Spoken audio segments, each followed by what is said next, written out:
si All Stars yan.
seat.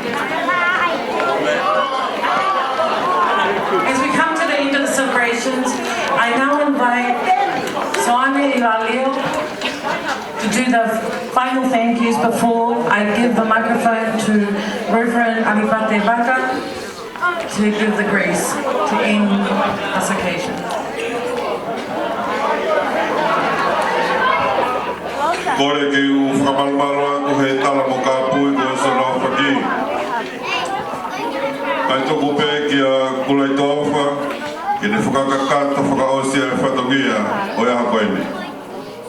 Ka wao mai e ni ki he tau mui, o i kātoanga mo i maalari a koeni, ka kua kounao ke whai atu ka whakamalo ki te ki motoro whanokatoa. Kai ki toi whakaloloa, ki mea maho inga pe taha o ko whia ke whuamahi no i koi whuaki he tamai ai ki hono o whiwhine pea toi whuaki he o whiwhine ki ne tamai koi whuaki koe nai whai e lupisa koe ki a lore o kawe mo e ne whekau tuku pe ai koloria mo e langi ki he o tua au whawhetahi koe tofia nā ne o mai o kakato ai whai koula o whai whatongea. E mea mahu inga ia, tau whakatahe a koe ni koe loloto, ai whuake lore mo ne whakawheta. Pea mo Luisa, pea mo Salote, ai tauhi nai whai ki na tama. Taimi koe na hangari e Luisa o whakawhoki ai ki ene tamai, na awe ai mai whekau koe ni. Māloho tauhi au, tau tuku pe a Gloria, mo e langi ki o toa. Whakatero atu tahi ne Lady Lopini. Whaki whakamuna koe ni o mau whai. Kulere mai ne nai pe au tala koe kulere mai mei wholaha. Pe mai ho kukainga mau whanga. Ha mea koe ke tala i ho hau me hala tukutonga. Au tala ni ka ki uloi. E tala be e mo'oni o e tau tuku au mai me wholaha. Tuk hanga e whakawhanua o mai tau tolu ki whakaako e kolo o whakalotu e kolo. Koe o kate whamalo ka te motolu, whamalo ke whamiri o Salote. Whakalangi ko o whai ki whakapeitanga. O kake koe lau ko silawe e pe alosa pe mo tupo. Koe aho koe ni, koe aho pe e taha. Koe taine whakalangi taini ko kau po'o. Ka leo a mea ke whewhe Salote. Whawheta, maro e whakalangi. Koe aho ni Luisa, tau whiawhia ko taua whiu hano vete. E tau whiawhia, koe mawhana whakaotua i he mou i talanga fua. O te tala monu ka te motol hano kotoa. Tau whakaosi e whai whekau ko tau tala. O te tala monu ka te motol. O whake tau mao ha a tapa mongpongena. I tau lapa toi ki saione, whai e tau whawheta, mahalo apit. Leo malangu a tawa.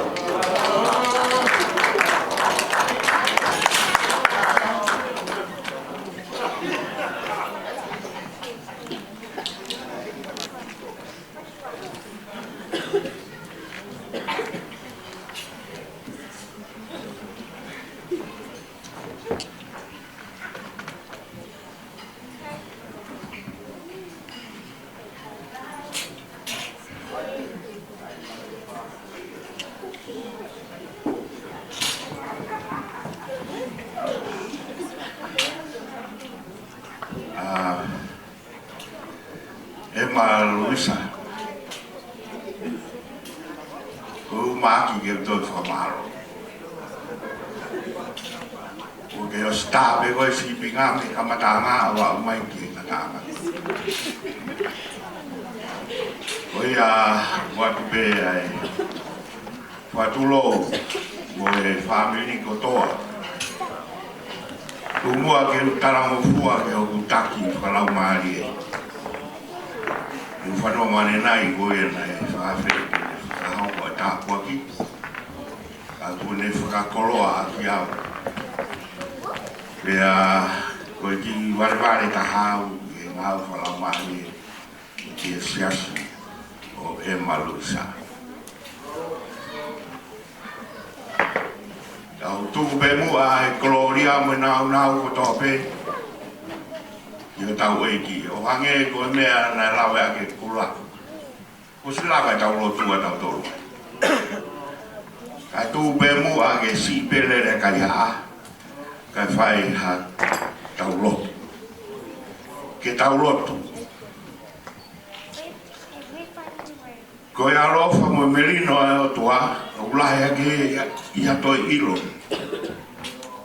Tūku ke maho mo roto, i e tui, o sisu klaisi ko e alo tofu pehi a tau e. Pea koe tāpua ki ai tamai, mo e alo, pea mo e lau mari maa nioni.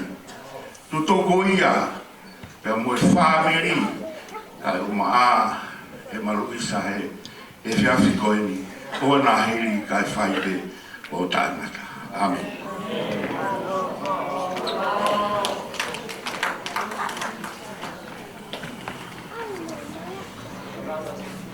Hello.